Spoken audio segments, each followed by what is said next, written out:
a ensinar receita para tosse. Um bom método aqui, ó. Peguei as laranjas, laranja feia igual eu.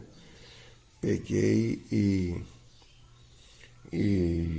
lavei ela bem lavadinha por fora, né?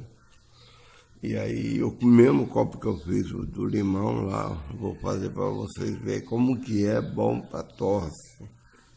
Aí você pega esse aparelho aqui, pega as duas laranjas, pega, espreme no copo, se tiver micro-ondas, pode pôr no micro-ondas, até mornar.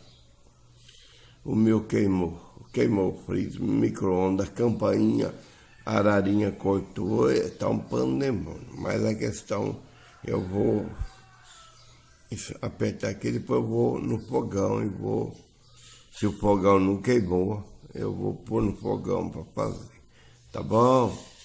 Tudo aqui é velho. Natal velho, não, freezer eu tive que comprar outro que queimou. Campainha veio o Adriano e arrumou.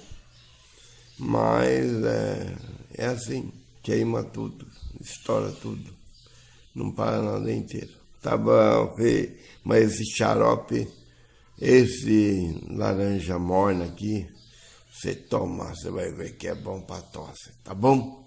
E eu falei que com esse aí que tá no copo aí, que eu fiz de limão e mel, que tá quente o trem aqui, mel e o limão galego, ó.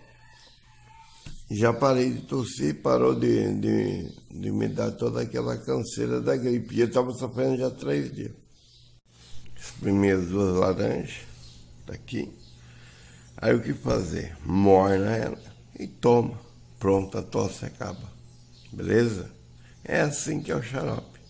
É o xarope não. Você toma laranja, morna e a tosse desaparece. Continua falando, não precisa mexer. Isso aí é a colher que eu ganhei do meu tio. Eu ganhei o faqueiro, dia do casamento. Que eu ganhei de presente dia do casamento.